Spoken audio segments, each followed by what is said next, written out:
Vous connaissez déjà le nom de son ministère? Bon, c'est prophétesse, non? C'est Et elle a le ministère prophétique. Quand on parle de prophétesse, c'est son quelqu'un qui a église, un parce ministère. que avec le prophète Jérémie, nous savons que c'est l'église du royaume, mais avec son église. Bon, bon, je la connais pas des vies comme Ok, ça. ok. C'est la vie de l'Internet, hein. Vu que sur dernier temps, c'est vous qui m'avez posé ces questions. Ok. Et pour répondre, bon, il exerce selon sa foi. Selon sa foi, dans les choses spirituelles, il faut savoir que chacun de nous, la vie spirituelle n'est pas la vie de la Bible. La Bible, c'est les sacrements, c'est une doctrine que Dieu nous a donnée. Mais dans la vie spirituelle, c'est la vie hors d'abord la Bible. La vie, je peux dire, la Bible, c'est l'institution. Vous comprenez? L'institution, les structures que Dieu nous a laissées étant ses enfants. Mais alors, la vie chrétienne, c'est une vie personnelle. Donc, la vie que tu vis, toi, ensemble avec Dieu. Je ne sais pas son parcours, s'il avait raconté Dieu, si cela a été prophétiquement signifié par Dieu de faire ce genre de choses-là, je peux dire que ce n'est pas mauvais pour lui. Alors, Là, c'est dans les domaines des foi. Si dans la foi, tu peux croire que c'est téléphone et ça peut guérir, ça peut guérir. Je vais prendre ça comme ça pour ne pas créer des troubadours. Voilà. si c'est l'ordre Dieu qui est donné, alors est-ce que c'est normal de prendre, de embrasser la photo d'un artiste? C'est normal? Embrasser la photo d'un artiste, là, moi, je ne suis pas d'accord. Là, moi, c'est moi. Moi, je ne suis pas d'accord d'embrasser Je la suis photo avec d'un votre artiste. avis, hein. Je suis Oui, derrière vous. oui. Là, je ne suis pas vraiment d'accord.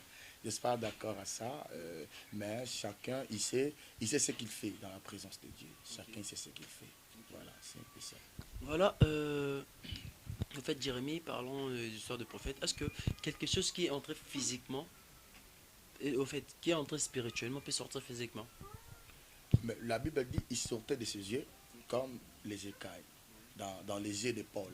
Vous comprenez? Paul, Dieu, quand Dieu l'avait voulu ouvrir les yeux spirituels de Paul, Dieu, il avait fait en sorte que celui qui avait prié pour Paul, c'était Ananias. Donc, Ananias, c'était un frère. Ce n'était pas un pasteur. Mais il avait prié pour quelqu'un qui a rencontré Dieu. Mais la Bible dit qu'il sortait de ses yeux comme des écailles. Dans des dimensions et les choses de Dieu, il ne faut pas que nous puissions être comment je peux dire, des égoïstes.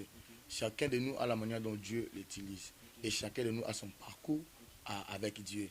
Donc, je ne peux pas vraiment affirmer par rapport à ça, tellement c'est une fois seulement fait dans la Bible, qui est dans les yeux de Paul, que la Bible dit, il sortait de ses yeux comme des écailles. Alors, chacun, dans le domaine que Dieu peut, les miracles, d'abord, la Bible, on nous dit que c'est une réalité qu'on ne peut pas comprendre ni expliquer. Si vous voulez que je puisse expliquer le miracle, la guérison des histoires comme ça peut vraiment compliquer. Voilà.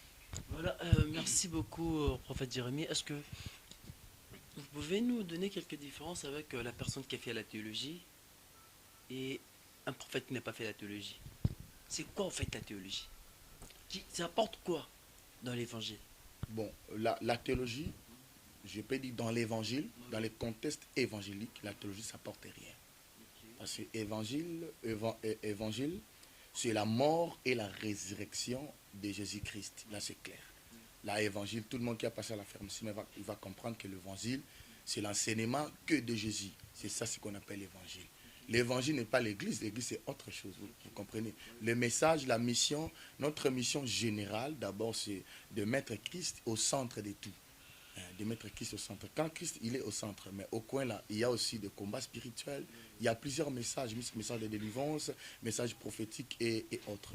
Voilà, c'est ça. Mais c'est lui, la différence entre celui qui a fait la théologie et un prophète, par exemple, qui n'a pas fait la théologie. La différence de plusieurs pasteurs. Celui qui a fait la théologie, vous allez constater, il aura l'éthique, la déontologie, et il sera logique par rapport à ce qu'il fait. C'est ça ce que j'aime la théologie. Être Être posé posé. sur à la chair comme vous, la manière dont Avoir vous la prêchez. sématique, voilà. Oui. Avoir la sématique, quand tu parles, tu sais, tu ne peux pas déborder. Tu parles devant les gens, parce qu'il y a des gens, quand quelqu'un n'est pas affermi, je peux dire, l'affermissement là n'est pas biblique. L'affermissement de la théologie, c'est mais c'est de l'éducation d'abord personnelle d'une personne. Quand quelqu'un a fait la théologie, ça veut dire quelqu'un qui est éduqué personnellement. Quelqu'un qui sait ce qu'il fait, il sait comment il peut être. Parce qu'il y a d'autres choses qui s'est fait dans l'église.